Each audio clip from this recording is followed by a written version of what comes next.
Ya, jangan sampai kita ini awal semangat akhirnya luntur. Dan ingat Nabi SAW bersabda dalam Sahih Bukhari, innamal a'malu bi khawatimiha. Amalan itu tergantung ujungnya. Kita ini alhamdulillah di atas Islam, dan kita pun harus berdoa terus di atas Islam.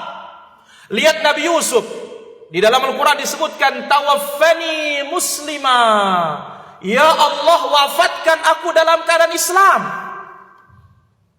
wa alhiqni bis salihin, pertemukanlah aku dengan orang-orang saleh. Tidak ada yang menjamin kita istiqamah sampai akhir hayat.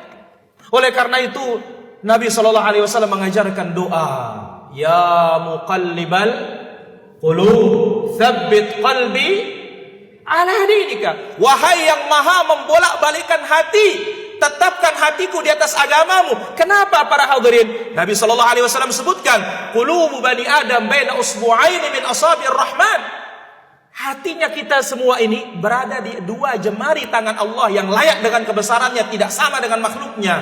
Allah bolak-balikkan hati kita sesukanya. Maka cocok dalam Sahih Muslim disebutkan Nabi SAW bersabda, segeralah kalian beramal saleh sebelum datangnya fitnah seperti potongan-potongan malam. Paginya seorang beriman, sorenya kafir. Sorenya beriman, paginya kafir. Kenapa? Yabi'u dinahu bi'ardin minad dunya. Dia jual agama pakai sepeser dan sedikit dari dunia ini. Tidak ada jaminan bagi kita. Maka apa? Banyak-banyak berdoa, ya muqallibal qulub tsabbit qalbi ala dinika. Kemudian di dalam surat Ali Imran Allah sebutkan doanya orang-orang saleh, Rabbana la tuzigh qulubana ba'da id hadaitana. Ya Allah, jangan tuzigh qulubana, jangan selewengkan hati kami setelah Engkau memberikan kami hidayah. Rabbana la tuzigh qulubana ba'da idh hadaitana wa hab lana min ladunka rahmah innaka antal wahhab. Jadi yang beriman wa'tasamu, dia pegang teguh. I'tisam. Maka Imam Al-Bukhari di dalam sahihnya bab terakhir sebelum yang terakhir, bab yang kedua sebelum yang terakhir, beliau menulis kitab Al-I'tisam bil Kitab was Sunnah, berpegang teguh dengan Al-Quran, berpegang teguh dengan sunnah Nabi SAW. Kemudian dalam hadis Al-Irbad ibn Sariyah, hadis ini dinamakan hadis perpisahan. Apa kata Nabi SAW? Usikum bitaqwallah was-sam'i wat-tha'ah wa in ta'ammara 'alaikum 'abdun habashi fa innahu may ya'ish minkum fasayara ikhtilafan katsira fa 'alaikum bi sunnati wa sunnati al-khulafa'ir rasyidin al-mahdiyyin tamassaku biha wa 'addu 'alaiha bin nawajid. Pegang cara Nabi itu dan gigit dia dengan gigi geraham kalian. Kemudian disebutkan dalam surat yang lain, wa'tasimu bihablillah, berpegang teguhlah dengan tali agama Allah, Al-Quran. Jadi enggak cukup sekedar terima Islam tapi tidak berpegang dan tidak sabar di atasnya. Karena ingat, yang menjadi ukuran akhir hayat kita para hadirin. Akhir hayat ini menjadi ukuran, bukan yang pertama, bukan sekarang ini, sakratul maut. Itu sebabnya telah disebutkan oleh Nabi SAW, amalan itu bergantung pada penutupnya. Coba lihat di dalam Arba'in Nawawiyah, Nabi SAW menjelaskan di bawah Imam Nawawi rahimahullah taala, innar rajul la ya'mal bi'amali ahli al-jannah ma hatta ma yakunu bainahu wa bainaha illa dhira' fayasbiqu alaihi al-kitab fay'amalu bi'amali ahli an-nar fayadkhulaha.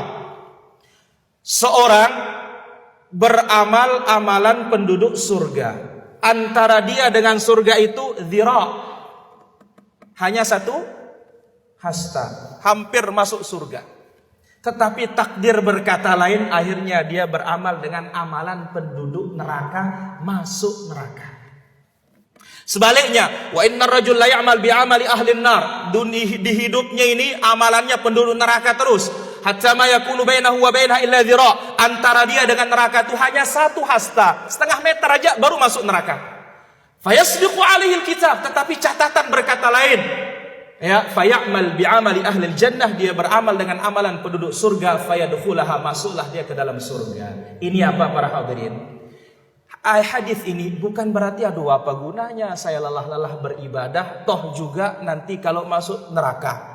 Kita katakan hadis ini menjelaskan, dalam riwayat yang lain dijelaskan bahwasanya rupanya di luar amalannya penduduk surga, tetapi hatinya tidak ikhlas.